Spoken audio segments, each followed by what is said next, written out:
Hey, you want to see something really scary? What's your favorite scary movie?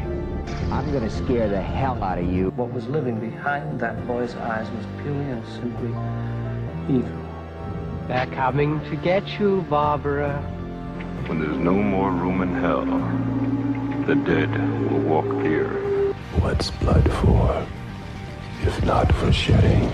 Welcome to Fright Night. Welcome back to Jump Scare. I'm Betty. And I'm Chad. This week we're covering They Live with special guests, the Geare Brothers.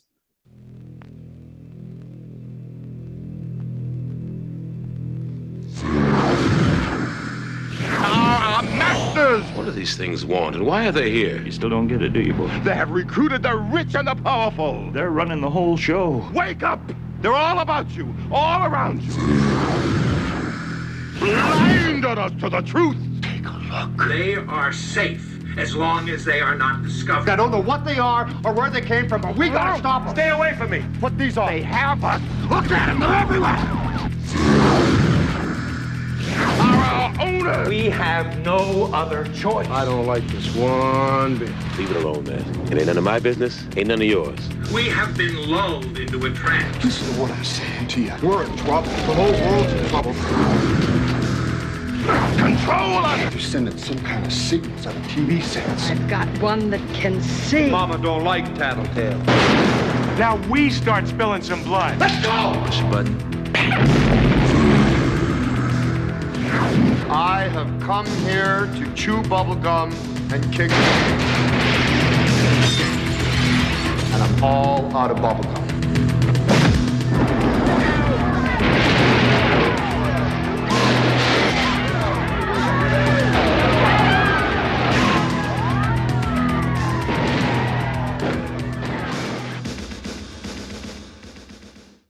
All right, so welcome you guys back, and we appreciate you coming back on the show. Congratulations on the release. It's so funny because the Blu-ray, which came out in February, it was released on my birthday. It's down for the 21st of February. So I was like, happy birthday to me. Yeah, that's awesome. Oh, that's so cool. And now you guys you're streaming on Amazon. Yeah. About that. Yeah, Blu-ray. When we came out on Blu-ray, very exciting. And now that we're on Amazon Prime, just so pumped. Just that we're going to be able to be seen by so many more people. So we're really, really excited. Yeah, that's the great thing about Amazon is it just really spreads the word on your stuff, because there's so many people that just have that for their only service that I know a lot of people I work with, that's, they just have one streaming thing anymore and they get it all through there. Yeah, exactly. Yeah, and it's like you pay for Amazon Prime, that's one thing. And then, when it's on VOD, it's like you're asking for more money. So it's a little tougher to get the wider audience. So yeah, we're totally stoked. It's just, as long as you have Amazon Prime, it's free. Yes. So. And The Retaliators, it's also available. I see it's on Redbox, which is nice to have it. Is it on their streaming or is it just available on discs on Redbox? Do you know? I think it's just on their streaming, where you can rent or buy it through Redbox. Right, so it's VOD with them. Yeah, VOD with them. So yeah, we're it's on iTunes and Vudu and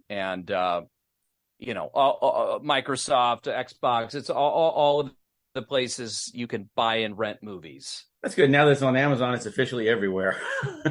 Yeah, that's what we were hoping to get to a big one like that, to get that wide exposure. It's been great. We've been getting messages from people who are sharing it and seeing it for the first time. So it's been really exciting. All right. Well, while we have you guys here, we thought we would invite you into our discussion today that we're going to talk about 1988's They Live. Heck yeah. Yeah. One of my favorite Carpenter films. Oh, yeah. Well, I do have a question before we veer away. What has happened, either negative or positive, from coming away from the release of the film, since now we're already some time in and you guys are now out of Blu-ray and you're streaming now on Prime? Has there been a story that kind of like sticks out for either or? I'm still broke. No, I'm just kidding. I think what's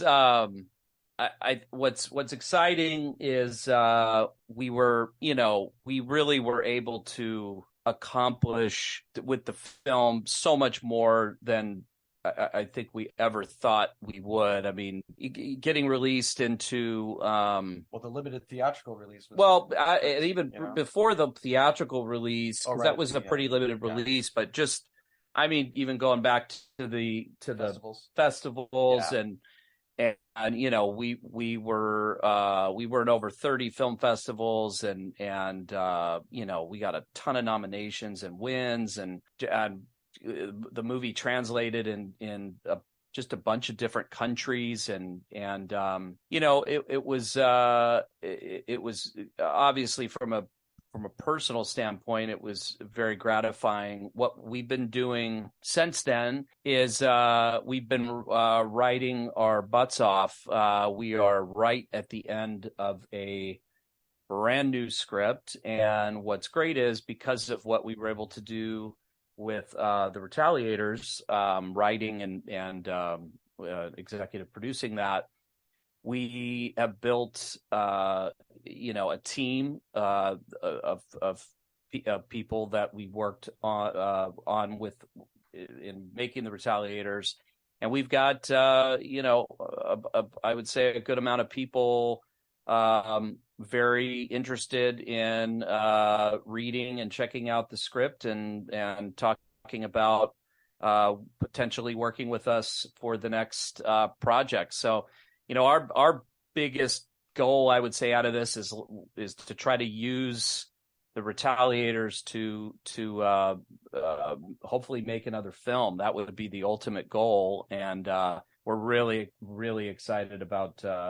this new one and that we're writing. And we're just so proud of just the awards and accolades and the film festival. I mean, just everything that we were able to accomplish. So I think that's it's really helped sort of solidify that for us. And also getting I just to kind of add to that too, with the since the film has come out on VOD and had the limited theatrical release and stuff, it's just been really fun to see even just reviews come in from people that really get the film and are responding to it positively, and that's really encouraging. Because we make movies that we would like to see and are fun for us, but it's always weird to think of, well, are other people going to tap into that sensibility, enjoy the film as much as we do? And it's been really encouraging to see people respond to it and share that sensibility. So it's been great.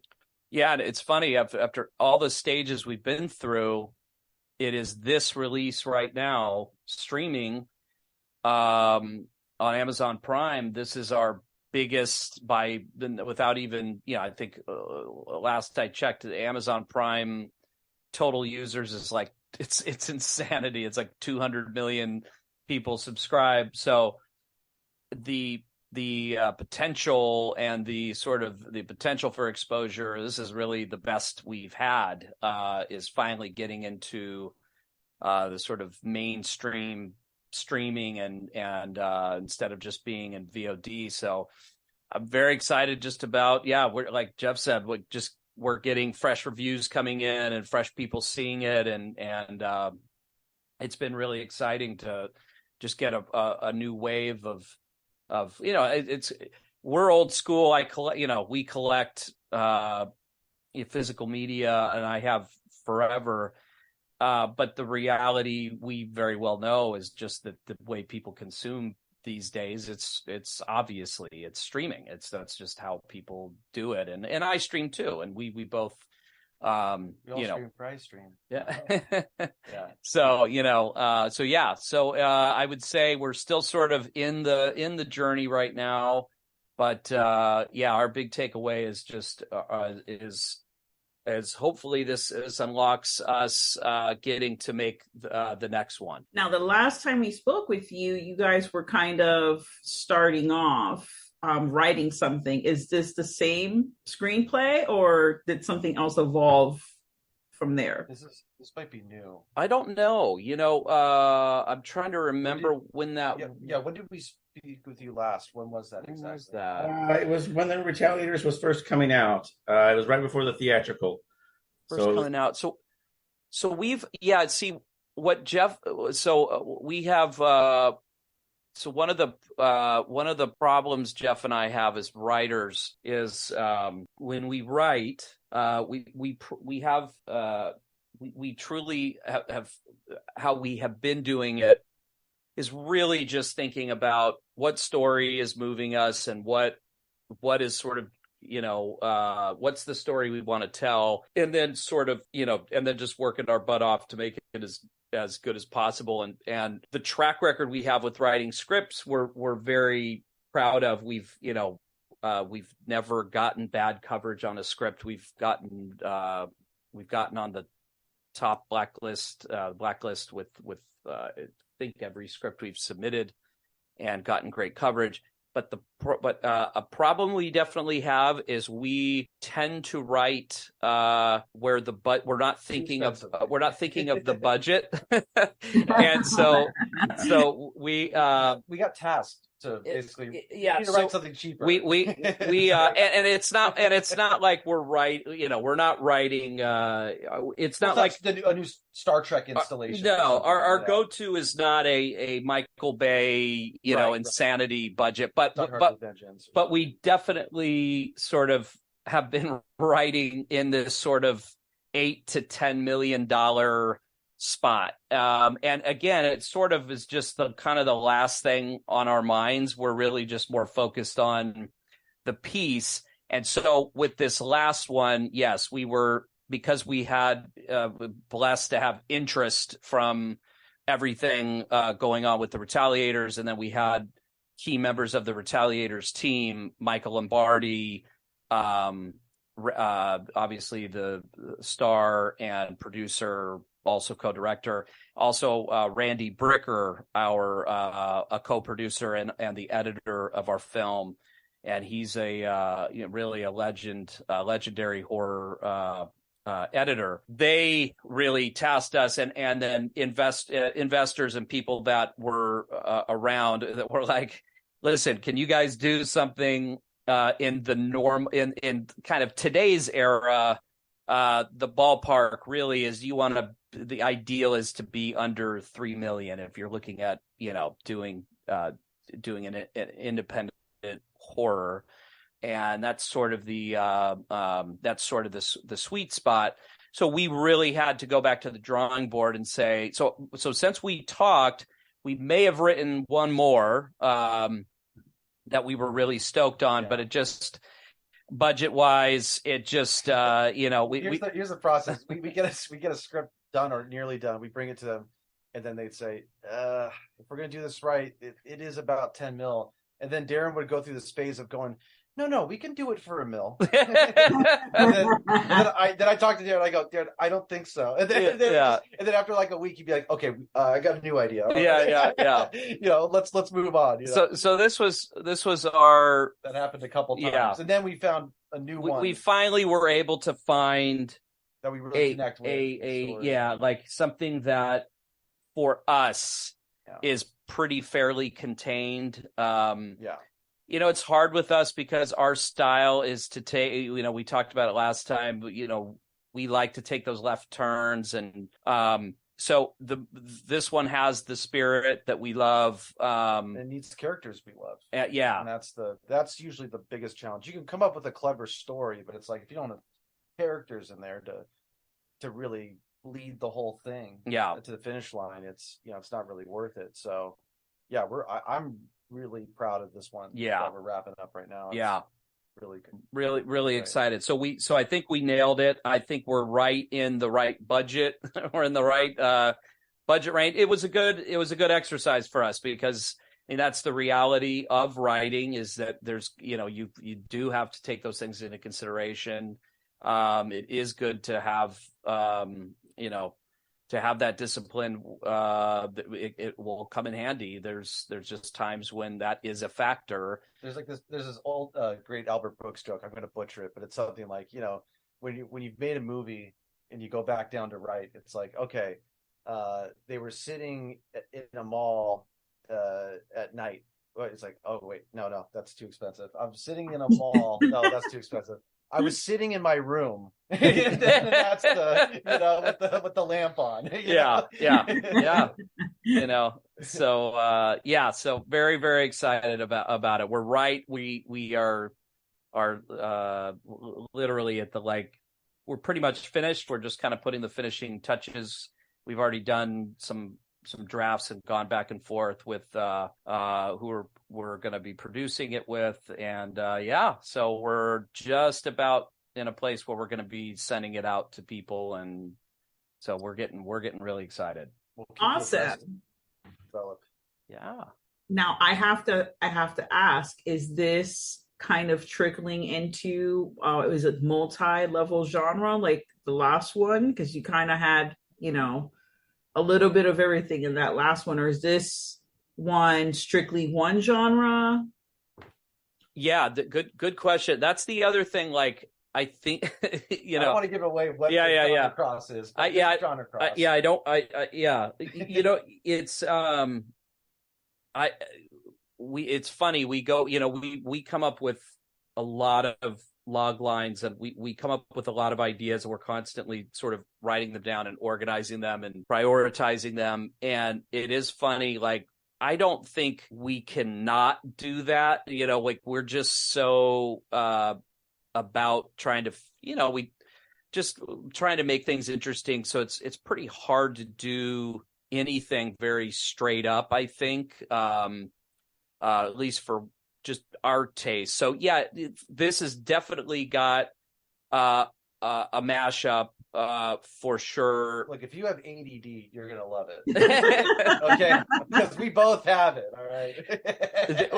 I'll tell you a big difference between this one and the Retaliators would be there is a lot of humor in this one, and there's humor in the Retaliators in the absurdity. It kicks in the third act, and sort of when the violence gets sort of cartoonish and over the top, there is a sort of a humor in that, and it did translate with audiences really well.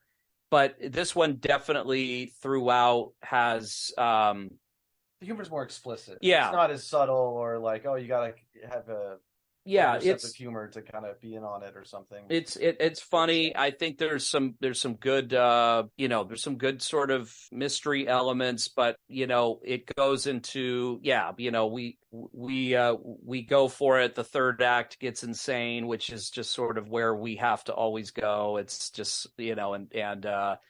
but I think there'll be surprises in there for sure. That was the goal, and so far we have some trusted readers that we give our early drafts to, and the early feedback has been off the charts. So we're really excited about it. Well, great! I can't wait to get to see it because I'm confident it's going to come out soon. Thanks, man. Thank you, man. All right, so let me ask a question first on They Live. When was the first time you remember seeing this? Yeah, it's funny. I have a pretty vivid memory of watching. John Carpenter movies are just sort of just a part of my movie watching DNA. It goes back to as early as I can remember watching movies. Period. I can remember watching Halloween on cable and just becoming obsessed with all of his films early on. I want to say They Live was I rented it. I would have been about 10 years old, and which would have, so I can pretty vividly remember a Friday or Saturday night pizza. I think I watched it with the parents.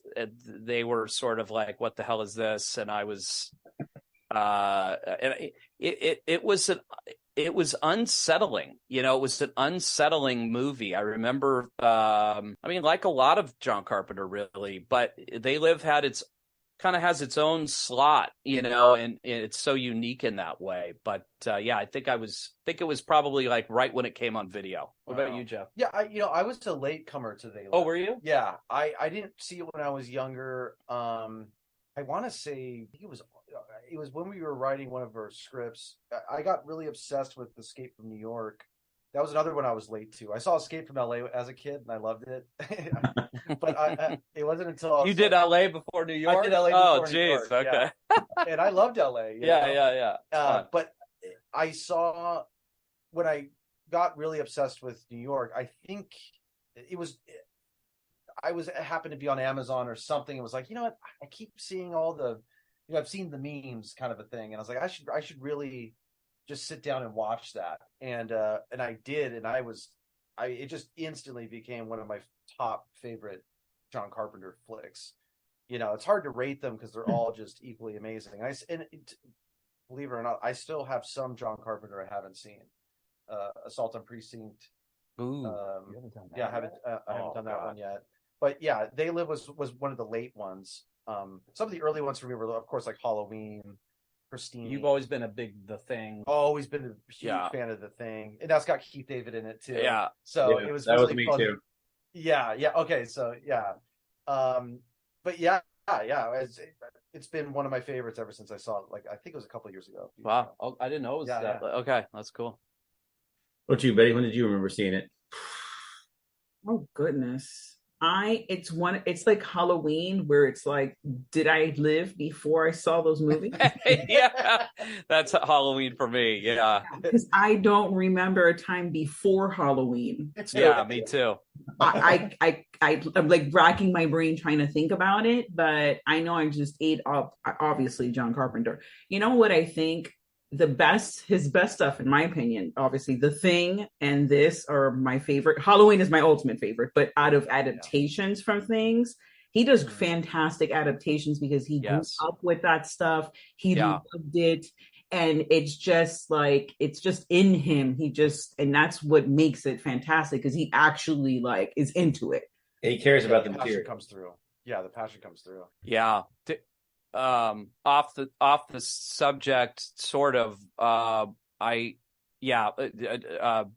Just John Carpenter is just. I think it's kind of it feels like it's such a given that he is the master when you're talking about horror cinema. When you look at his his catalog from Assault up to, whatever. I mean, the end point is probably maybe a little debatable, but that run is just so insane. And it's funny. It's like, I even go back and even ones that I didn't remember loving as much, I rediscover later. And recently, because it's so fun. My daughter's at a really fun age. She's 14 and she loves horror, and so I'm just able to start showing her stuff, and I'm trying not to screw her brain up, but I'm but well, one of her favorite movies is already The Shining. Yeah, so. She fell in love with The Shining immediately, and I was like, it took me a long time before I could watch The Shining a lot.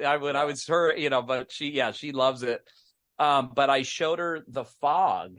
I was going to say, was it The Fog? Because he loved it. Because I was trying to go, hey, what's something that's not too rough? Right. And I went, The Fog is really, it's not. It's a pretty tame movie at the end of the day. But it's funny. It's like when you think of it on paper, and you go, well, it's a pirate movie. It's ghost pirates, but it really, the suspense, is the classic use of his score, and I just watched that pretty recently, and I absolutely loved it. I just thought it was charming, super charming from beginning to end. And what's your guys' favorite? You just made me think of this question, but what's your guys' favorite score of John Carpenter's? Ooh, let's take Halloween out though, because I feel like that one's almost iconic. Yeah, that one's just up there in the clouds. It's always just take it out. That out. Okay, the equation, because I think They Live might be one of my favorite ones. It's an offbeat one. It is. Yeah. It's a really the way it plays up the entire thing. It's really yeah, it's got almost like kind of rock and roll. Yeah, it's very different from his other stuff. It is. You can tell it's Carpenter's influence on it, but it doesn't necessarily feel like him. You know, it's kind of different from all of his other stuff, which is great. I think one of mine that I always loved, has been Prince of Darkness. Always has a good creepy one. Ooh, very creepy. That's a really great one. Very creepy. What about you? I don't know, man. It's hard to say because I don't think he's really written a bad one. yeah. There's definitely. I think Escape from New York is my favorite. You know, the one that just absolutely kills me. It just hits me on a gut level. It did as a kid. It does to this day. I don't know what it is about it. Christine. I was just gonna say, can I guess it? That fucking score. I love Christine. Yeah, I love the movie, and that score. I mean, I just love it. There's something so haunting about it, and it's got the classic kick drum and pitch. Yeah, love it. You know, and I think Carpenter's one of those ones too. When we talk about adapting the material, I've read the book of Christine, and I think I like his movie better than the book. It's one of those few times where everybody says, "Oh, the book was better," but I think the book was a little too. It got into a little more territory of like there was an actual ghost driving the car and things, and I really preferred his adaptation of it better because it made more sense that the car was just evil, you know, and it just flowed better, you know. I did same here. I read the book when I was younger, and you know what's so cool about the movie is it's really a love story between the car and Arnie. It's really about, that's what's kind of so haunting about it, is it's this car just doesn't want to share him with anybody else. And the ghost element really kind of isn't a part of the story. It's sort of there, but it's not. And in the book, it's a little more literal. It's been a long time since I read it, but I'm remembering that. Yeah, it was like you could literally see the ghost of the previous owner driving the car, and I'm like, that kind of takes away from it. It's better just the evil car out to get you, you know? Exactly. Yeah. Sometimes less is more. Carpenter's good at giving you just enough explanation to keep you interested, but not enough that it explains it to the point that you're like, oh, okay, I understand now. Like you start to get a little bored sometimes with the explanation in some of these movies. Yeah. Just enough. Yeah, I wish Michael would have just ended being like a killer. That's it. There's no more. We're not getting into like sequels. I wish Halloween was a standalone.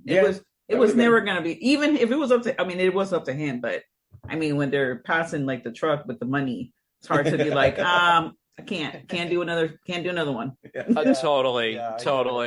I mean, I think no matter what, it's like that essence of Michael Myers that, I mean, I think if anybody thinks of the essence of Michael Myers and what makes him so scary and you know, Jeff and I when we were discussing a character the other day, we were sort of like looking at villains on a spectrum, and we put Michael Myers on there on one end, and we were looking at another, and it's like you're only thinking of the first one, you know. It's like the first one is because there's some fun. Some of the sequels are fun, and some of them, you know, I'd be lying if I said I didn't get sucked in sometimes to go, all right, let's go see the new one. You get kind of, definitely, you know, you get sort of, it's like, all right, it's Halloween, let's go, you know. But it's like, you know, you can't there. It's the non-explanation of where you just do not know why he is so. It's such a great writing lesson in that, especially with villains. Sort of unexplained, unknown, but it's terrorizing everything around you that you can't escape. Well, why is Hannibal Lecter the way he is? You don't know, and it makes it that much better. It's like, what's the film you learned that in? By the way, that's what's that?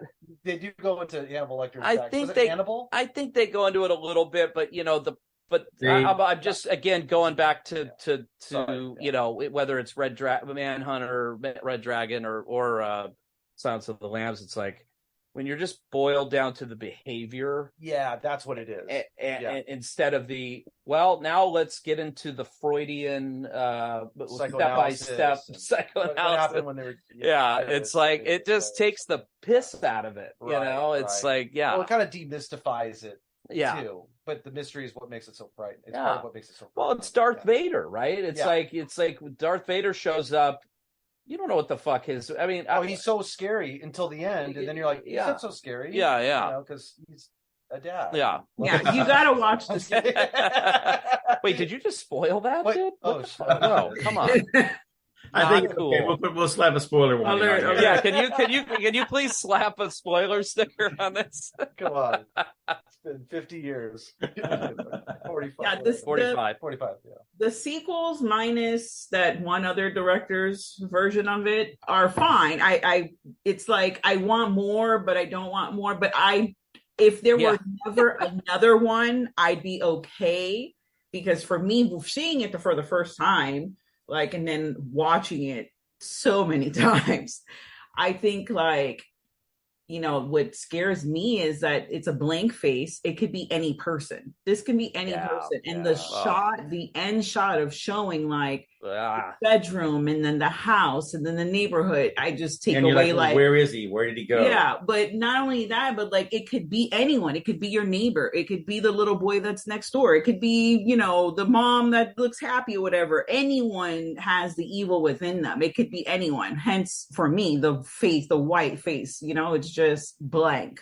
Well, I think too, just like you, I saw it so young, way too young to see that, and it screwed with my head so bad because it is that unexplained, and then also the domesticity of it. It's like it's the little boy in the neighborhood and no reason, and why did he kill his sister? And it's that's that coldness of what a psychopath does. It's the coldness of what a serial killer does.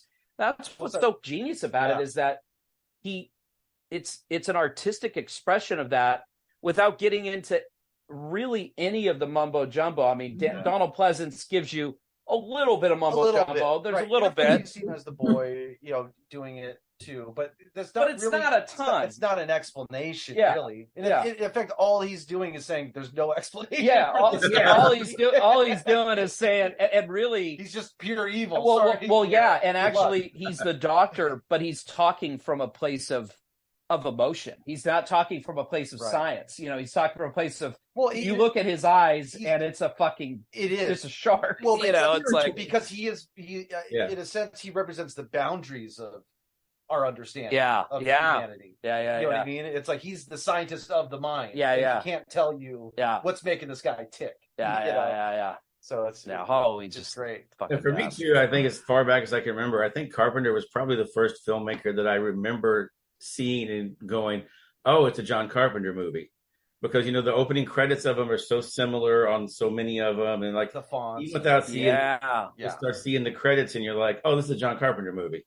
Right away just from the music at the beginning and the way the credits are going. Yeah, Woody Allen. The font. The fonts, the music, and there was an attitude too. It was like, totally. Even when he leaned, you go to Big Trouble in Little China. It's like there's just it's really he's just so singular in that way when you just go through. But that's what's crazy. Bringing it back to They Live.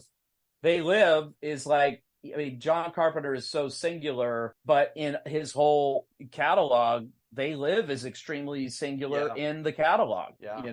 This is one of the view of his too, that, most of his movies, they take place at night. There's something happening. Most of this movie is broad daylight. They're just out in the sun walking around when you see all the crazy stuff happening. And, that's unusual for horror movies and that kind of stuff because, the dark is where all this stuff lives. But this is just right out in broad daylight, saying all this is happening right under your nose and you're not even seeing it. You're just walking around in the daytime and it's just happening and you don't even notice it. And that to me makes this extra creepy because it really is just everywhere, Well, and there's a genius thing that he does with that, right? Because it's all daylight, but when he wants it to be scary, it's black and white now. Now you're in some like 1950s sci-fi film or something, and you have these decaying looking humanoids that are just like, ugh. And so I think there's something with that. It's in daylight. You might think it's not that scary on the face of it if you were just told that, hey, this takes place mostly in the day. How's this going to be scary? The fact that he uses that technique of switching to the black and white as that's what you see through the lens. I love that. Was a great choice because it takes you out of our reality and into what's the real reality you're seeing is actually in black and white. Yeah, I love your observation of the daylight too, because it's something I've just been fascinated with for a while.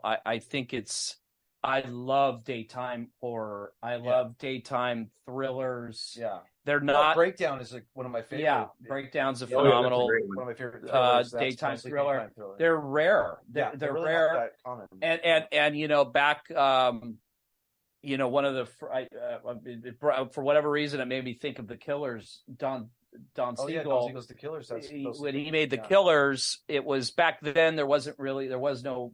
They talked about it in sort of a noir thriller terms, and he did that was a complete proto to like Pulp Fiction and a lot of future Michael Mann and it was all daylight, and the critics went nuts. They all came out and said, what the fuck, you can't make a fucking noir, a thriller noir in the daylight. This doesn't make any sense at all. It breaks all the rules. Like it does. And critics just hated that element of it. And you watch it now, and it's just it's flawless. It's flawless. It's gorgeous. And it gives it a different kind of danger, Yeah, and Tarantino. I mean, when you look at Reservoir Dogs. Oh yeah, Reservoir Dogs. Daylight stuff. Yeah, no, it's great point. Texas Chainsaw Massacre. Yeah. Great daylight movie. So yeah, They Live kind of carries on that daylight horror. Love that. That's a great call. And it's another one too that. Yeah, it came out in 1988, but if you watched it now and didn't tell somebody that it was made in 1988, it would be just as relevant now with all the issues it brings up about class and society, the homelessness. It would it's the same now as it was 35 years ago. And that's another creepy part of it to me is because it's been 3 decades since this came out, 3.5 decades. Yeah. We don't feel like we've made a lot of progress in the world, Well, there's a really key scene there where I can't remember exactly what it was, but I think so.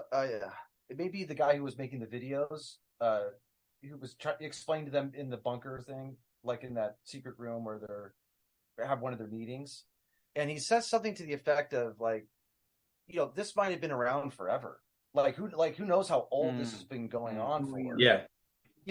This might just be the way that things have been run for very, very as long as recorded history, has been going. Now, maybe not with the same methods of control, with the advancements of technology and stuff like that, but always some kind of ruling class, elite aliens. It's kind of reptilian in a way. Yeah.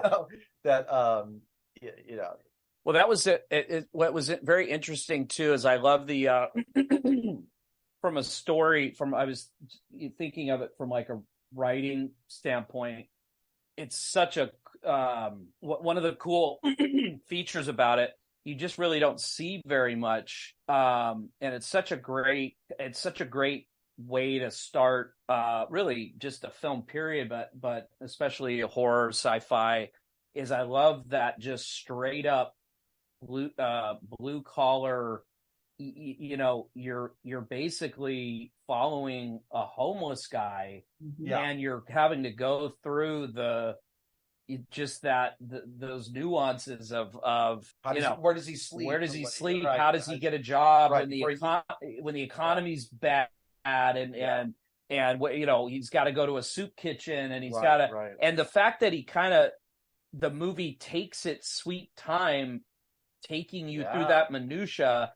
That's pretty uncommon. I mean, well, it's interesting to see it because probably up to that time, I can't think of any other movie. Well, and how often do you see it now? How often would you see you think of your average, most not with a tone like They Live has. Well, and the typical horror film starts in what, suburbia of some kind, it's not or like the Pursuit city, of Happiness or something like that.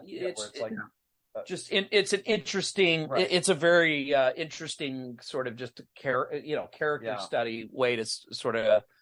Yeah, and also like the theme of I one theme that really struck out to me too, which is like kind of going on the issues that are still relevant today that were back in the '88 when it came out,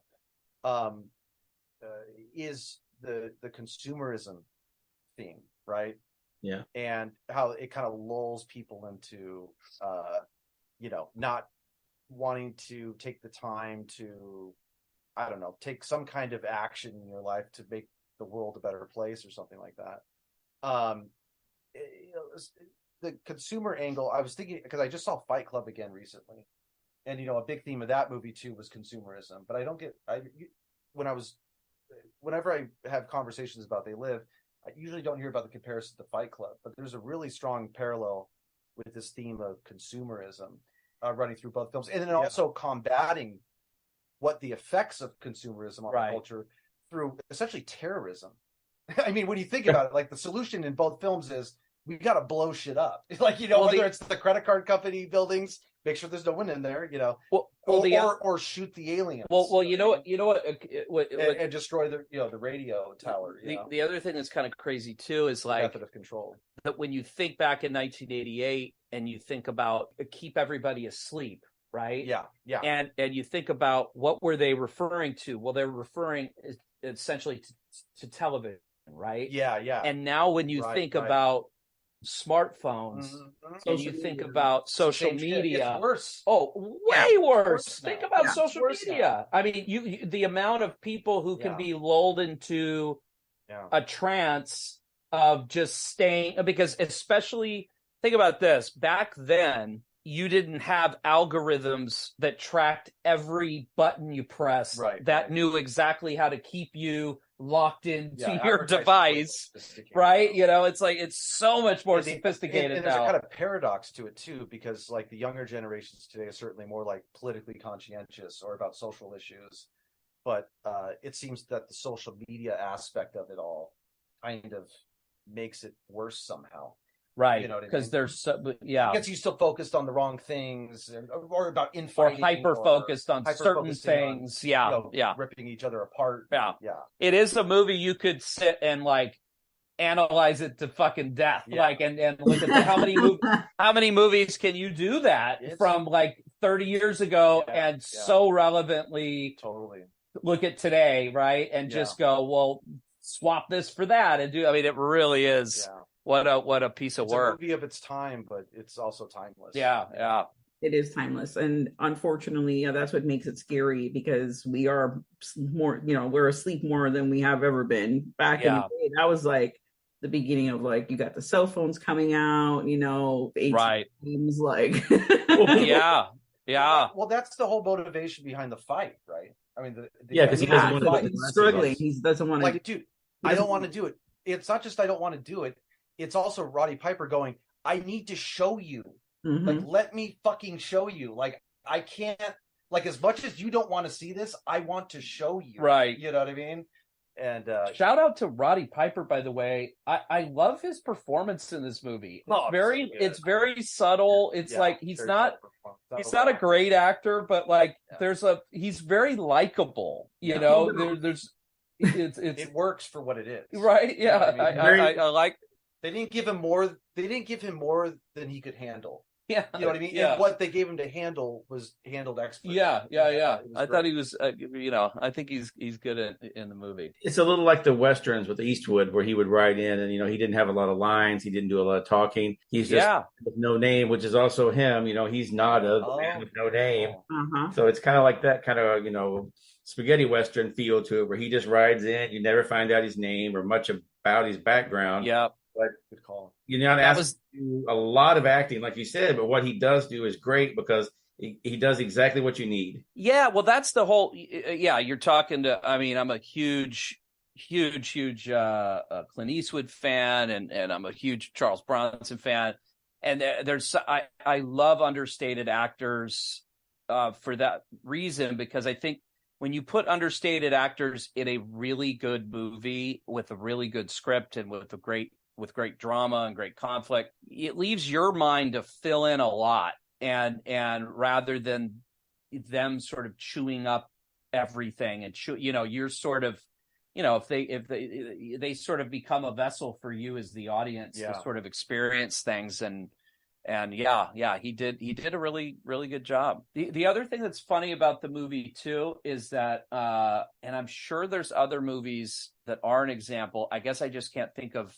either another one that's this good, or one that was this well made. Maybe I'm just totally missing one. But what other movie has the balls to basically take because the movie does is it basically takes a really, really all-encompassing conspiracy theory and says, I'm gonna make this true, right, and pull no punches. There's no, it's not like it's some reveal at the end. Like, no, this is the thrust of the movie, right, and I'm going to go all in and show how this conspiracy theory actually comes to life, and how you're getting me really excited. Should we be writing a flat Earth movie? Is that where you're headed, bro? I'm all fucking in. Listen, that was the exact point I was making. No, but it's called Flatline, dude. But listen, but I mean, it's not to take away from the potency of the messaging that's in the film and the subtext. There's so many great things in the subtext, but it's some wild shit. There's some wild shit he's going into, but he just goes full blast. Yeah, it's full hog. And it's not like my point is, this isn't a $200 million or for equivalent back in the day. This isn't some insane budget movie. Yeah, I think it was only made for like $3 million or something. No, it can't be that low. Yeah, was it that low? Yeah, it was made for $3 million. I think it made $10 million in the North America box office. Keith David has this great story about how like the film was like #1 in the box office 2 weeks in a row, and then it just stopped being in theaters. And I think he was almost like alluding to like some conspiracy. Yeah, some shit going down. Going like, get that fucking film out of here, dude. And of course, all the elite reviewers were shitting on it. Yeah. I love it. Yeah, but the people kept this movie alive. Yeah. It's a movie it's obviously who does? I mean, it's just sorry. Yeah. Yeah, I think this actually premiered like in the U.S. on like an election night of all things. I think November 8th. Yeah. Oh wow. Yeah, it came out like on an election night for like when George W. Bush was running for office. Against against who was he running against? Dukakis? Yeah, Dukakis. I think that was who it was. You know what? The only reason I know that is because I'm thinking of Donnie Darko, by the way. Okay, no, yeah, 88 would have been George H. Bush versus George H. W. Bush. Yeah, George H. Versus I want to say versus Dukakis. Yeah, and then because Clinton was 92. Yeah. So that makes sense. 4 years later. Yeah. But it was just funny coming out from the. I saw this in the theaters and coming out of the theater and turning on the radio and hearing the election results. And you're like, well, that's what they were alluding to in the movie, where they're like, well, it figures it's that guy when they're looking at the screen and the guy says he's running for president. You're like, I immediately was like, oh, they're talking about Bush. Just right away. Right. Wait. So you saw this when you saw this film in the theater? Wait, so you saw this movie in the theater when it came out? Yeah. That blows my mind. And then you saw the election results. That's got to be a crazy experience. Yeah, it was. That's what for me. I wear my shades, dude. I gotta test this guy out. Yeah. Yeah, it was crazy because my friend and I went to see it, and then when we came out of it, we got in the car and listened to the radio, and we're like, "Oh, Bush won the election." We're like, "Oh, that's crazy." Oh, whoa, man, that blows my mind. Yeah, I think I was 17. Yeah, I'd have been 17 when this came out. So yeah. Okay. Wow. Dude, that's so cool. Yeah, there's so many movies, especially John Carpenter classics that like I wish I could have been able to see as they were coming out. This might have been his first one that I saw in the theaters too, because the first one I was old enough to get into on my own. Okay, yeah, that makes sense. Because where I live, they were not letting you into a horror movie if you didn't have the ID, you weren't getting. Oh, I remember those days. Yeah, it sucked. You had to try and sneak in. For me, yeah, I couldn't see. it was really hard to see R-rated movies until I was older, which was a total bummer. Because basically my brother raised me on movies, so all the movies he says he was too young to see or whatever, I was watching them way too young. You're watching them even younger. Yeah, exactly. So I definitely wanted to get into a ton of R-rated films as a kid, but yeah. Oh man, I was just thinking about. I lost my train of thought. Well, what Roddy Piper's character Nada, at the beginning, he's so optimistic about the future. He believes in America. He's a hardworking guy just trying to make it through. And then he stumbles across, these sunglasses that forever change his life. Mm-hmm. And the short, because he dies at the end, right? We're going to no spoiler alert. I want to remain hopeful and be like, okay, maybe it wasn't that serious, because we obviously know that Keith David, he's definitely dead. He's not coming back. But I'm like, oh, maybe he does live. Yeah, it's always hope. You always want to hope, because this was one of those ones you always kind of hope for a sequel for, but it never really happened. But I don't know. Did we need a sequel? I feel like, I feel like, do we need one? It's tough with sequels. It's tough with sequels. I mean, some people can really pull them off. I mean, look, Terminator had a sequel, but if you go back to Terminator, the first one, it does seem like, well, where do you go? Like, the villain's dead. He was a robot. Do we just bring another robot back? And they did, but they figured out a way to kind of twist it to make it interesting again, But I don't know if that works for every film, It's like, I don't know. I wouldn't. I've always felt like They Live would be a good one that could translate into a TV series well. That's a different adaptation. Yeah, I can see that. Especially now, where they're not expecting every TV series to be 22 episodes, where you can do something on cable that's like 7 or 8 episodes. If you could do this as maybe a 2 or 3 season thing with like 8 episodes a season, that'd be amazing. Would they? You guys are onto something with that one, because if they made a They Live television adaptation, I would definitely be eating that up. I'd want John Carpenter involved, though. Don't be giving me no don't hand it to someone else. Let him be in charge of it. But at least let him executive, be the. Yeah, he can do it from his couch. Yeah, he's directing stuff from his couch now. So if he can do it, then let him do it. Yeah, it'd be great to see this, because you could explore more parts of the country. You could, show them maybe being in different areas, and maybe in different parts of the world, showing it like how it's, how are they doing things overseas? So, okay. And you bring Keith David back. Oh, yeah. Oh, hell yeah. You bring Keith David back. But is he oh, yeah. Okay. We got I know you said that. Well, yeah, because it's an adaptation. Well, yeah. Maybe that doesn't work. He's alive again. I just got excited. We'll figure it out, okay? Yeah. Or he has a brother. Who knows? The old brother card. Sorry, the old brother trick. The old twin brother, long lost twin brother, come to avenge. Yeah, that always works. But then he has alien hate. He's like, you killed my brother. That kind of thing. Time machine involved or something. Yeah. Well, Keith David's character, Frank, he's the opposite. He's like, this is bullshit. Like, it's a class system where they don't give a damn about us. And they kind of like meet in the middle, because he was right. And the whole, this is my thing. It's like, already knows everything is messed up. Nada. And now he's making a decision to like fight back and take back like the America that in his mind, he's like grown to love and like want to like do better for, like to be better, a part of the system. He's so optimistic. And that fight, the good, fighting the good, fighting for those that can't fight for themselves, and just doing it, he just takes that on. And he totally dies, because he has to be, he's a hero. That's the hero's plight, the greater good. Yep. The sacrificial lamb, kind of. Well, I don't know if it's a lamb, like a sacrificial lion, but the movie has some fantastic one-liners too. Oh yeah, the one-liners we have in this movie just live. It's got the greatest of all time. Well, yeah, the old bubble gum. I mean, there's some other great ones though too. What was one? It's a Life's a Bitch. They have taken the hearts and minds of our leaders. Oh yeah, where he says life's a bitch and she's in heat. Oh, yeah. Life's a bitch and she's in heat. You guys went straight for like the hilarious, awesome one-liners, and mine is fucking serious. I'm like, oh, it's the heart of it. The priest when he first sees the priest and he's saying the whole spiel, and they have taken the hearts and minds of our leaders. The one that's like on the they are dismantling the ruling the middle class.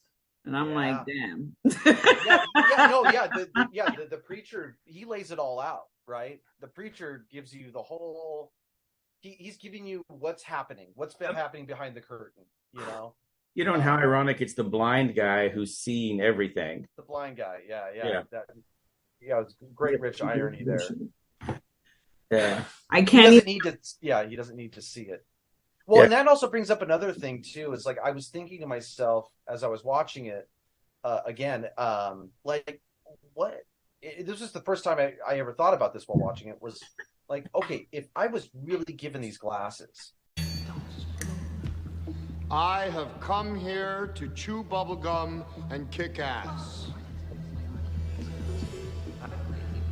and I'm all out of bubblegum. All right, sweet. Yeah, well, just a little tidbit. We got interrupted by them. Our computer went out, the power died, and you guys had a little incident too, right? Yeah. Our power went out as well. Simultaneously. Yeah, almost at the same time. Across the country. Across the country. I love it. So I think Keith David might have been right on the disc when he said they shut the movie down because they was too accurate. They heard us talking about this for too long. Dude, totally. But Keith David. I can't remember exactly where I was at when it cut off. Now that I think of it, it was leading up to. So the glasses.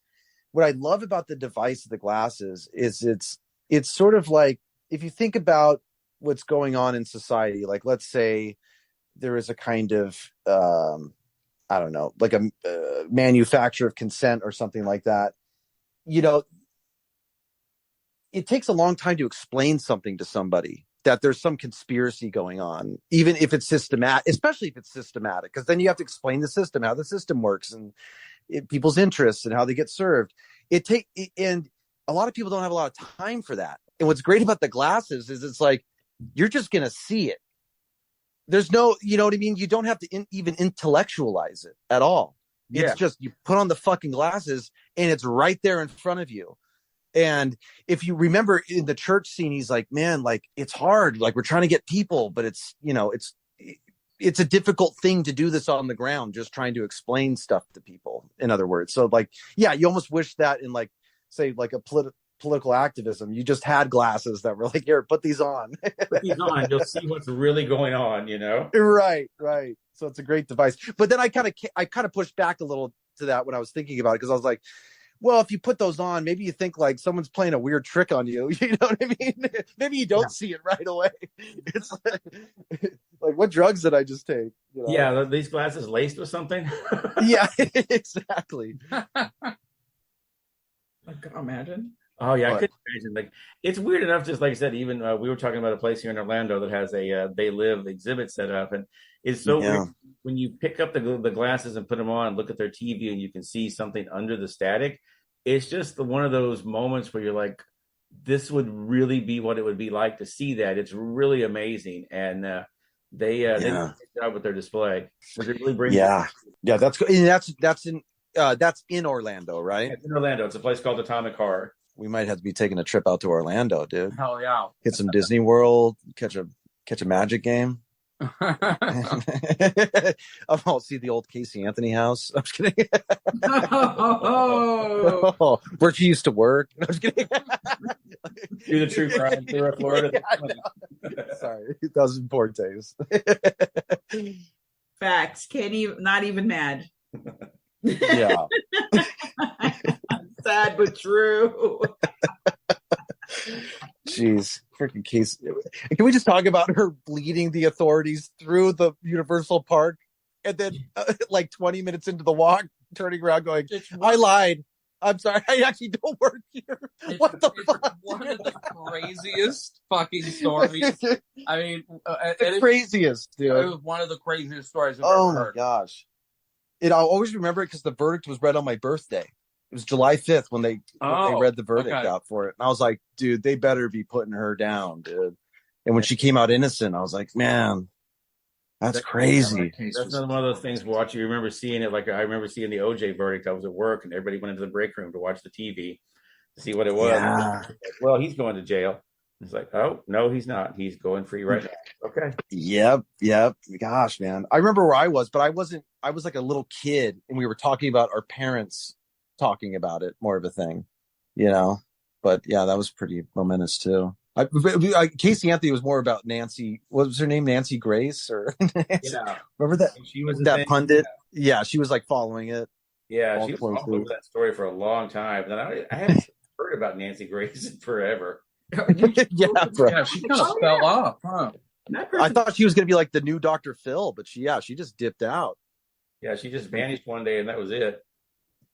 Yeah, because Dr. Phil's still going strong. He was just on Bill Maher. So would you guys like to see this film remade? Good question. John Carpenter is not involved. He's taken out. He's going to sit this one out. Okay, we sit this one out. Well, it kind of just depends on who the director is, I guess. Who's the creative force behind it? Could you imagine somebody doing it? Because it's got to have that, like, here's the one thing I wouldn't want to miss. I wouldn't want to miss that kind of B moviness that runs in it. But see, that's the problem, is that part would all be gone. Yeah. And it would be... They'd make it too... it's like... they make it almost too visceral, like... Well, it's like when they remade... The word, but you know what I mean. When they remade Realistic. Total Recall, and I remember going... Total Recall. I'm like, why the fuck would you remake Total Recall? And then it was like, well, I mean, with sci-fi, you get a little tempted in your head because you go, well, maybe things with technology will look better. But, you watch 5 minutes of Total Recall remake and you turn it off because it's like all of the fun and the cheese and the charm of the 1990 version. It's just gone, and it's all slick, and it's just I don't know. I think you would just... I'm pretty harsh on remakes. I mean, I know most people are. It's not that original of a thought. And you know what's weird? There's exceptions to the rule for me, and I don't know why it is like. Here's a big one. The Hills Have Eyes. Right. Like, I love The Hills Have Eyes remake. And so why is that one different? I don't, and that's Wes Craven. It's another master. But you think maybe like Sam Raimi or somebody could do it? Like somebody who's got that comedic sensibility at the same time, that action horror sensibility too. It's like you need all those sensibilities to make sense for this director, Trying to think. But I don't know. Speaking of Sam Raimi, did you guys see Evil Dead Rise? Hell yes. I loved it. Right? Yeah, Darren told me to see it. Yeah.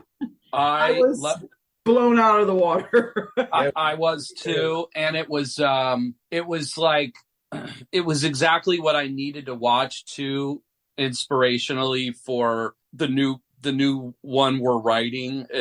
Our movie is not Evil Dead is just such a big influence for us. It's sort of a thread in our stuff. Yeah. It's subtle. It's a subtle thread in the movie, but what was just what just really blew me away was the story was very simple. As they always are, of course, with Evil Dead movies, the makeup effects super minimal, and it was all in the performance of, that main woman. She just, oh my God.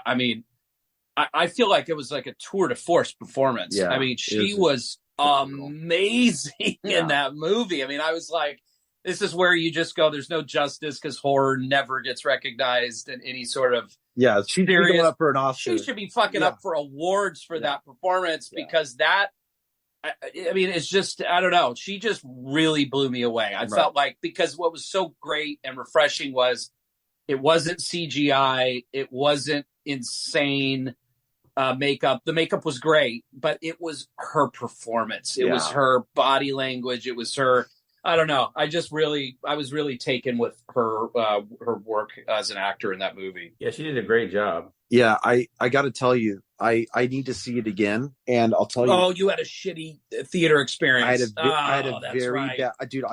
This is the first time I ever in a movie theater have barked at kids. I fucking barked, dude.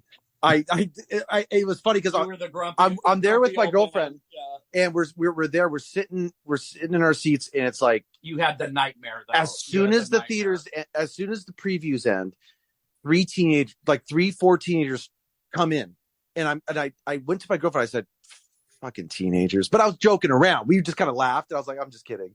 I was like, "But no, that joke was a complete true premonition."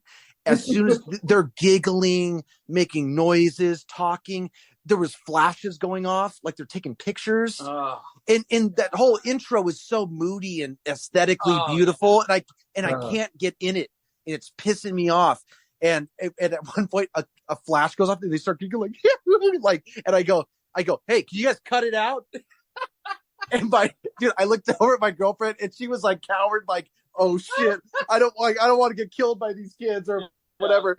And then they kind of shut up for 5 minutes, but then they started back up, and it was like, then they were like making jokes. Like there's that scene where one of the characters gets like I don't want to give anything too much away, but somebody gets something shoved down their throat.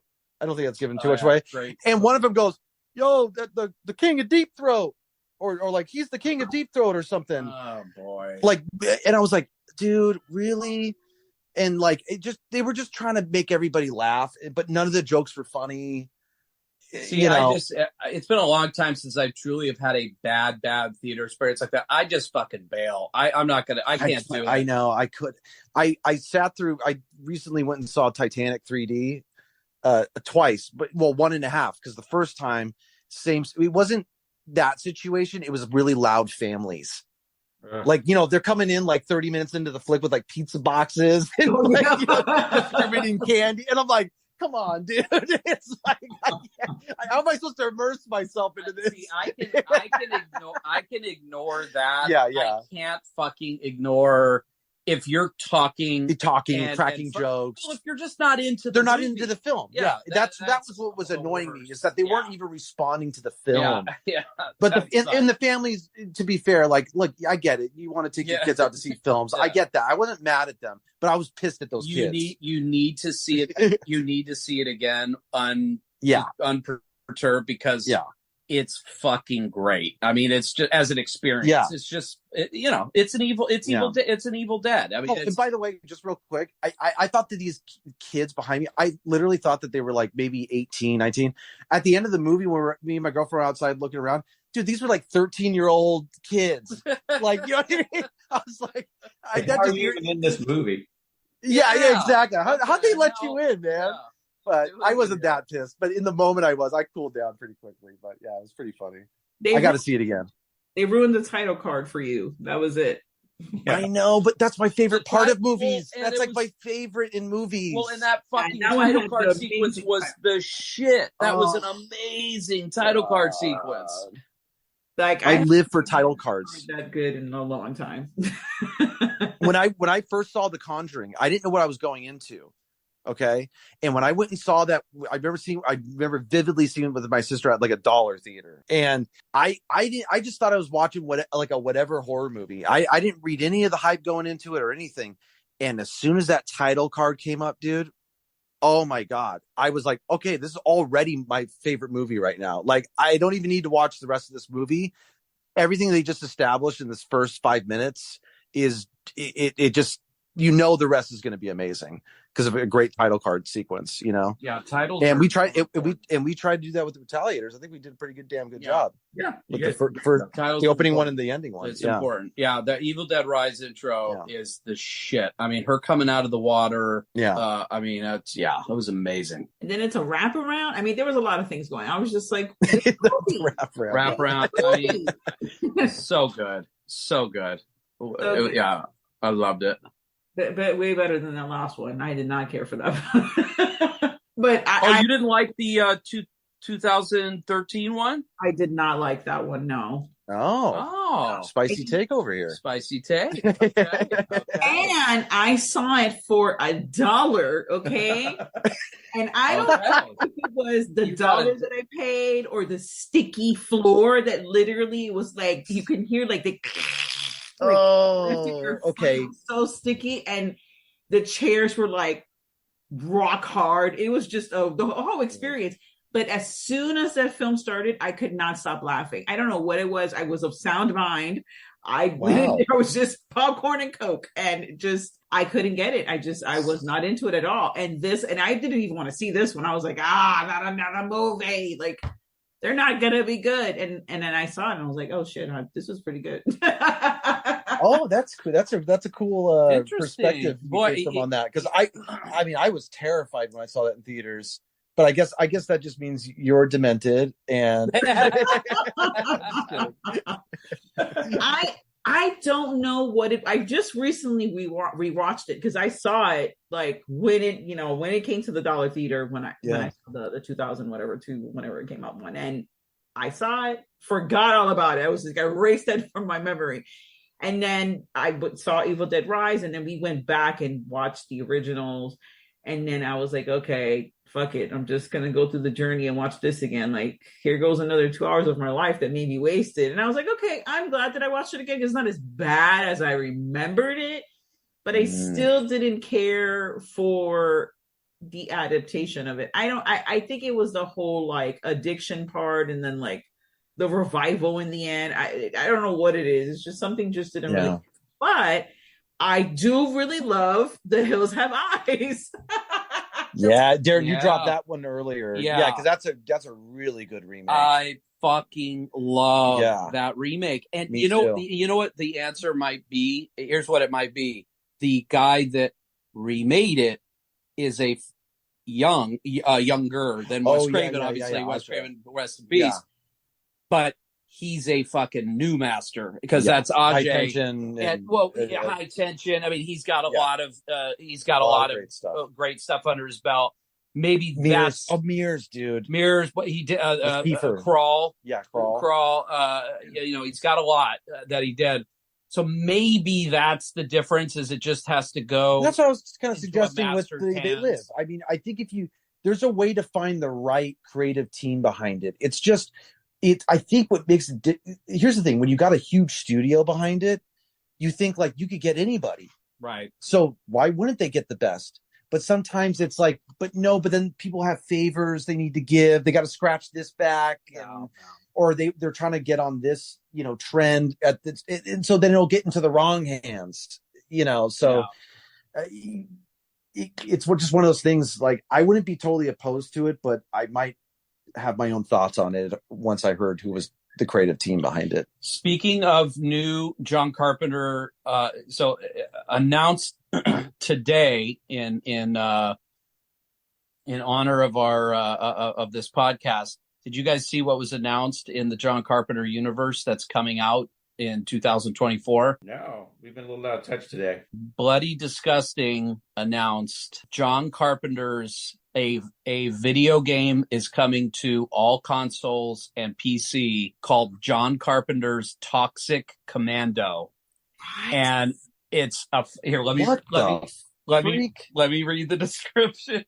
I saw this today and I went, whoa, that's cool. I'm usually up on the video game news. I didn't even hear this. I just saw this on Bloody Disgusting today. Here, let me read it to you. I was like, oh, that sounds fucking sick.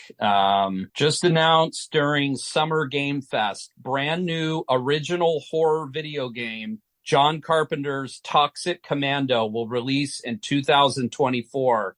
It says watch the trailer on bloodydisgusting.com now. So I haven't watched it yet. It says listen to how badass this sounds. A science experiment to extract power from the Earth's core goes horribly wrong, waking the so-called sludge god, an entity capable of transforming people into zombies. It's a first-person shooter game. Dude. So, yeah. That's freaking awesome. Yeah, that sounds like that'll be a lot of fun. Yeah. Well, he's never put out a video game, right? I don't think No. ever, huh? God, that's a good question. Not that I can remember. No, I don't think he ever has. Yeah, now that I'm thinking about it. But I don't think he's ever put one out. No, I don't think he has. Not where he's putting his name in the title. And what's crazy is they did so many in the 90s, like with Nintendo and Super Nintendo. Yeah. Like Super Nintendo was like every movie that came out was like, we're getting a video game for it. You know, like that's why all the Arnie movies have video games, especially for Stallone's, James Cameron, for him to do his John Carpenter's in the title. It's got this. That's pretty badass. And Toxic Commando sounds very 80s. yeah, that's love it. Yeah, that sounds like definitely something he would love. Oh yeah. Okay, so bringing it back around to They Live. What would you say you're like when you're watching the movie? What is the part that you look forward to most? What's your favorite part of the movie? I got to be real, man. I know it's cliche. I know it's probably everybody else's, but I don't care. Fight scene? It's the fight scene, dude. Yeah. Because I feel like I notice something different about it every time. Yeah. Because it's the way it's choreographed. It just blows my freaking mind how engaging it can be and be 5.5 minutes long of just two dudes. Because it's not just two dudes duking out. Part of it is that they're friends. Yeah. You know what I mean? And it's like the culmination of this, like, I need to show you. I kind of talked about that before, but like, and I think, you know, like it comes to a head right there. All that drama. That's the bummer about you not seeing it as a kid. Yeah. Because seeing it young, that scene had like an impact on me too, because it was kind of like, whoa, they are friends. And yet they're fucking going for it for 5 minutes. And also, having never seen a fight scene go on that long. Yeah. I just remember it's one of those scenes that it just stuck with me so intensely as a kid. I just never, I always look forward to it. Yeah. I always am like, oh, here it comes. Here it is. It's like it's just get a the showpiece. get the knee to the balls, dude, like over and over again. It's like, each time, like, how do you even walk away from that? And there's the screams when they're biting. It's so great. So it's a little cliche, but yeah, that's mine. I'd have to say the same. What about you guys? If I think for me, it's when he first puts on the glasses and first realizes what the world is, and he's walking around seeing all the the crazy people in the magazines, stumbling through the grocery store, and gosh. They had to build that whole grocery store and just stock it with everything with a white label with one of the, black letters on it with the, consume, obey, or whatever. And, no CGI at the time. So they just actually had to redo that whole store and film everything once, him going through it where you were seeing it normal. And then once with everything with the, in the black and white where you're seeing it through the glasses and see all that. So to me, it's always great that, they just built 2 grocery stores and completely stocked them with everything. And he's just roaming through it, seeing all the crazy shit and being freaked out and trying to explain it. And people are just looking at him like he's nuts, I couldn't imagine being in that and you're trying to explain to people. They're just like, what? No, shut up. Get out of here. Because we've all had that crazy guy at the store trying to talk about something that you're like, yeah, I just want to buy my milk and go. And you realize from the other side, you're like, oh, maybe I should listen to that guy next time. He's trying to tell me. I should probably listen to him. Yeah. Well, I love your point. I love your point there too. Also, because as we've talked about before, I love tonal shifts. I love when movies just boop, you're just going in and now you're just going in a different direction. And the second he puts those glasses on, that movie just everything you've watched up to that point. Now all of the tone just shifts. Everything completely becomes a different journey and a different feel. The whole movie takes on a different feel at that point. And so, great call. That's a fucking great moment. Yeah. It's really like his red pill moment. You know what I mean? Like, oh man, the first, it's like Neo coming out of it's great. coming out of the tube. You know? Yeah.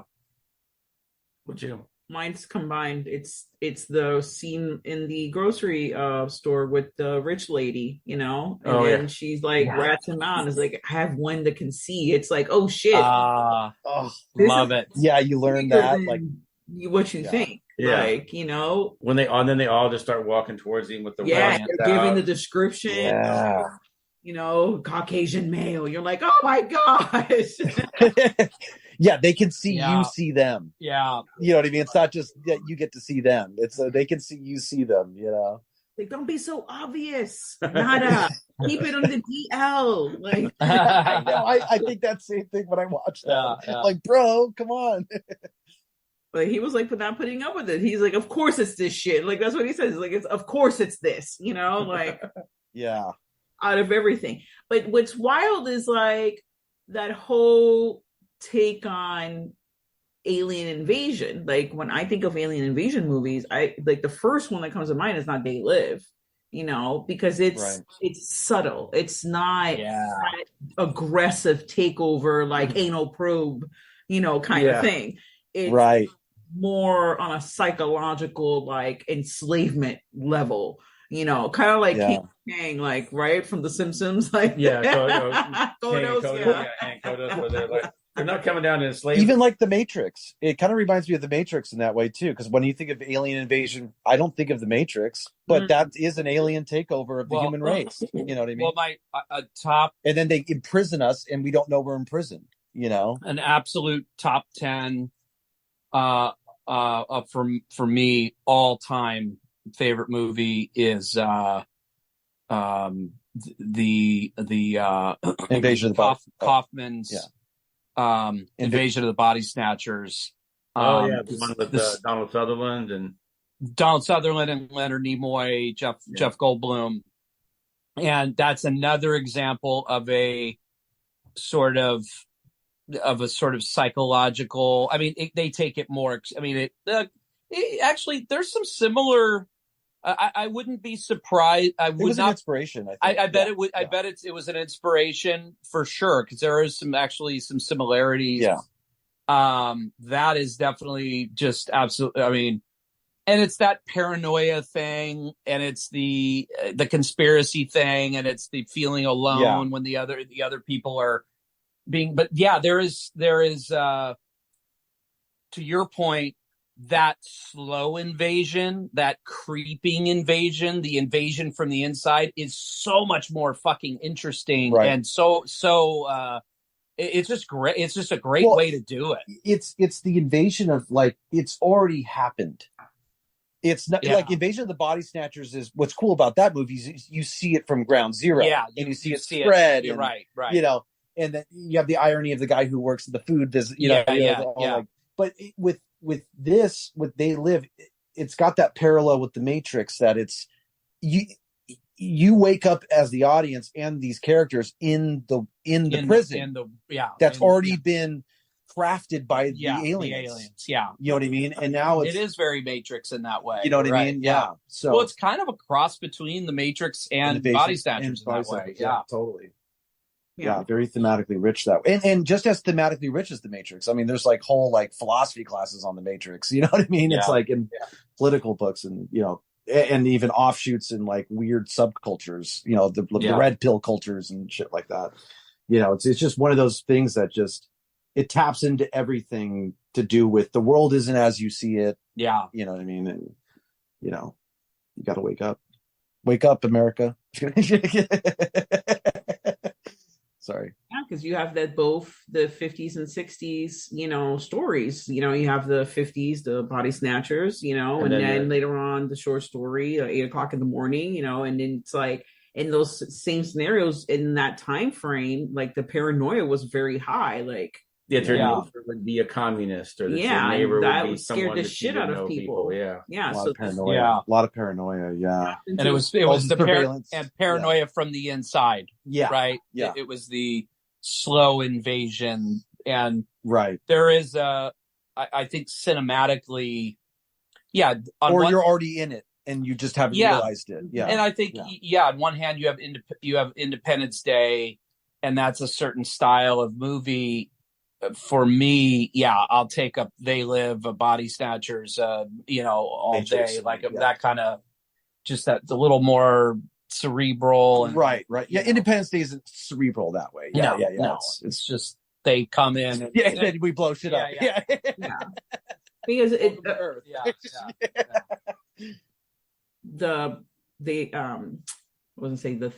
They Live is like a sign of the times, like it's in the 80s, consumerism is just blowing up, everyone is just, it's all about the access and the luxury. You have that Riches show. What was the name of the show? Oh, Lifestyle of the Rich and Famous. Yeah, Lifestyle of the Rich and Famous. Right. Like I think it was like on a Sunday or Thursday or something. He was like in front of the TV, like watching that all the time. Well, this movie came out the same year as that movie Wall Street too, where you have the famous speech about greed is good, and you want to do greed, you want to make all the money, and it's like they're saying the same thing, but from very different. They're coming from very different spots, but they're both saying the same thing. Consumerism has taken over the country, and people are so shallow they just do whatever they can to make money, and they don't care. Right. Well, the lulling with consumer goods so that you just let the elites run the show. You know what I mean? And without even really knowing that you're letting them run the show. It's like you don't even have enough time to think about it. That's one movie says it's aliens and one movie just says it's us. But they're both right.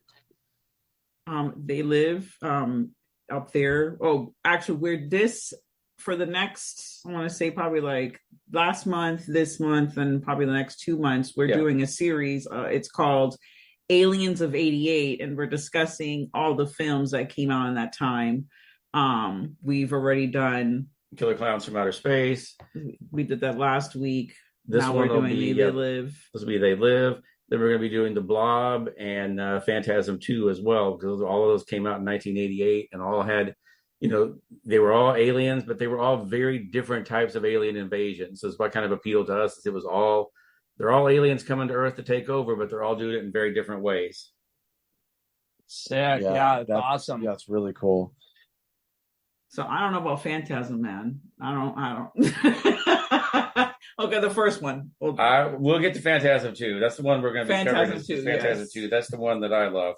The rest of them are all right. But number 2 for that one was always the one that got to me. That's a journey for me. That's a big journey. I love it. Love the journey, but it's like, my mind's exploding. I don't know what to think right now. I think I've only ever seen Phantasm 1. I don't think I ever saw 2. Of all the movies, I actually think 2 is one that you can watch without having seen the first one to catch on to what's going on. Oh, okay. Yeah, there's a good recap. Yeah, there's a good little recap at the beginning for it because it had been so long since the original. But it does a good job of catching you up and then throwing you into the action. So that one's always been my favorite of all of them. It's worth the watch. I'm looking. Wait, are you guys saying Phantasm or Phantoms with Ben Affleck? I've seen Phantoms. Well, Phantoms is well known to be the greatest movie ever made. He apparently. was I love Phantoms. Why is it that poor Dean Koontz has so many terrible adaptations of his work? And he's written so many books, and they've adapted so few, and almost all of them have been terrible. I loved reading his books too. When I was a kid, I loved reading his books. I mean, I'm sure he's cried all the way to his Hamptons mansions. But boy, he must have so many times sat there and just been like, he's a white motherfucker. Stephen King. Stephen King just shits out a short story and it just gets adapted 10 times, and I can't get one motherfucker adapted. Like, I mean, Thunder Mountain is my shining. Well, I guess the closest thing he got to anything would have been The Watcher, right? Is that the closest thing to quality that he had? I mean, it's not even that good, but it's the Corey Haim. Corey Haim movie. I didn't see it. I think I've seen several of his, and I think the only one of his that really came out pretty good is one called Servants of Twilight. It was a low budget one from the early 80s, maybe like 84, 85. It's pretty decent, even if you didn't know it was based off one of his books. If you watch it, it's pretty decent. It's a little kind of a riff on The Omen, but it's pretty good. Okay, I'll check that out. Yeah, I yeah, used to read Dean Koontz. Yeah, me too. Yeah, he was cool. He was cool. It's available around. It's not bad. It's a different take on things. It's this group just shows up at the woman's house and says, "Your son is the Antichrist, and we're here to kill him." And she goes on the run away from him, and it's like I said, it's a little different twist on The Omen because she's like, "No, this can't be real." Spoiler alert. That's what I'm saying. Spoiler alert. Hey, listen, I got 1977 spoils on my right, 1984 out of my left ear over here. No, that sounds really good. I love The Omen. Fucking love The Omen. Too. So good. It's all for you, Damien. Old Dick Donner, man. He was the man. Hey, that TV show was pretty good. The Omen? I didn't see that one. No, not the. I'm sorry. Dick Donner? Which one? I was thinking of The Exorcist. The Exorcist. You had the wrong one. I had the wrong one. Love The Exorcist. You guys see that? The Exorcist TV show? No. I didn't even know they had one. Oh, yeah. There's 2 seasons. The first season is the best. It's a newer show? It's newer. Gina Davis is in it. Ah. And Gina Davis. It was maybe like 5-6 years ago. They did 2 seasons of it. And it's good. The first season was really kind of a follow-up to The Exorcist. And then the second season went in a different direction. But they were both pretty good seasons. And I was surprised they got renewed for a second season, to be honest. And I was hoping they'd come back for a third, but they didn't. But it's actually really good. You should check it out. I think it might be on Hulu. The first season, hands down. I was like, I'm gonna check it out. Yeah, Jeff's a huge Exorcist head. Yeah. One of my favorite movies. Period. TV show, right? But it failed. Like there was an Omen TV show, but it didn't. It was bad. It did not. Yeah, I could see that happening. Yeah. It was Damien as an adult, and it did not go well. Like he forgot he was like the son of Satan or whatever. So he's just like doing normal stuff. Once you know he's the son of Satan, it's hard to watch him just go to the grocery store. Yeah, exactly. You gotta make him like rich, where he has other people do it for him off screen. Because I was hoping to be like Hook. You know what I mean? Like he's a dad now with kids, and then like a demon comes back and it's like, remember your origins. He's like, what? You were once a powerful demon, still in you. He travels back to hell. I think we got our new script, buddy. I think we do. Hook meets The Omen. Yeah. There's a little Nikki cameo somewhere in there. Oh, definitely. Yeah. I like it. I love Little Nicky when it came out. I haven't seen it since, actually, but I love it. I've seen it. I was the age where you had to love that movie when it came out. I agree. Because I think I was like 13 or something. That movie's ridiculous. It's so like hilariously stupid. It's a good okay, we're just gonna be like dumb it down, like just have it. I unabashedly love. I love Adam Sandler. I love his movies. Likewise, all of them. I like a bad Adam Sandler movie to me doesn't really exist because even the quote unquote bad ones, I always have fun. Yeah. The only one I didn't think I had fun on was Click. I got to see it again though. That was the only one that didn't click with me. Because it's sad. It has some sad moments. I don't like the I walking down. What is it like? Punch Drunk Love. Yeah. It's a great movie, but it's just so damn sad. Yeah, I think I was expecting something different out of it. Yeah, I think it was like way more dramatic than I was expecting. I was like, no, I want more goofy stuff. But yeah. He could pull it off. I mean, he's, Oh, totally. Totally. But I do prefer, there's just so much serious out there. I just want to laugh sometimes. Yeah. I just saw English for my first time recently. And, I really enjoyed that movie. Which one? I think I liked that one. Spanglish. Oh, Spanglish. Yeah, that was nice. I think I've seen I liked it. I won't say I loved it, but I liked it. It was you know what? I did have some issues with it though, but I won't get into those. But yeah, now it's coming back to me. I actually had like a whole review on it after. I was like, you know what? I didn't like that it did this or that, kind of thing. But you mean you don't want to do a Spanglish breakdown on Jump Scare?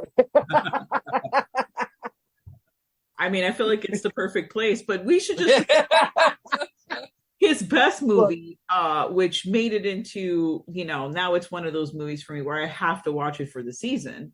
It's Hubie Halloween. I mean, but dude, I haven't seen that one. I haven't seen it. I'm not a completist. I've seen most of them, but that's one I haven't seen. Yeah, I gotta see it. I agree with you though. I talk about it all the time. Like I love Adam Sandler. I think his movies hit and miss a little bit, but I love having the option to just go. You know what? I need to turn my freaking brain off. Yeah, and throwing on an Adam Sandler movie. It really is like just total comfort food. It's comfort food, and they're fun. They're usually funny. Yeah. Like even his kind of offshoot ones. Or like the Happy Madison ones. There was the Wrong Missy with David Spade. Dude, that is a seriously funny movie. That's a seriously funny movie. Did you see that one? Yeah, for sure. Totally hilarious. Yeah, really funny. That's a really like even his movie. Offshoot one. Those like his production company, or Grandma's Boy. Dude, that's still one of my favorite. Oh movies. Yeah. Yeah. I've seen this movie so many times. Oh, me too. It is so, I can't believe how funny that movie is when I watch it. I go, geez, Louise. I'm gonna check out Hubie's Halloween though. I've actually heard from a few sources that's really good. So I'm gonna check that. I enjoyed it. I thought it felt very classic, like 90s, like Halloween, like love it. TV film. It didn't take it so seriously. It's a family movie, so well, that's what I love about the Adam Sandler movies is that he just has retained that spirit of the 90s humor and never I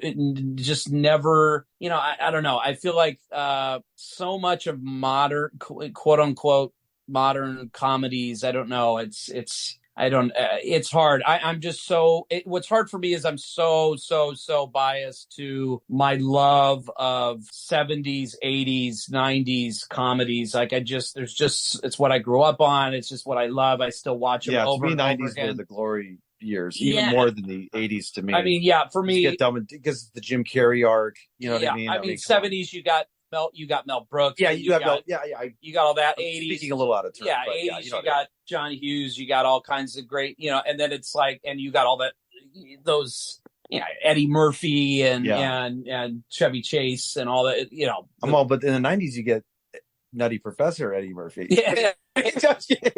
Well, I love that movie when I was a kid. 90s you get all the great Dumb and Dumber and Tommy Boy and Chris Farley and all the, so.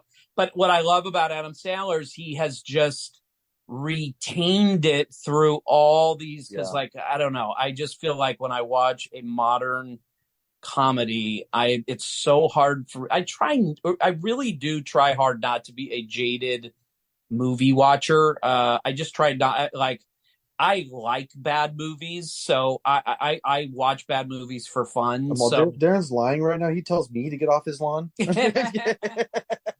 I'm just kidding. But I get grumpy watching comedies.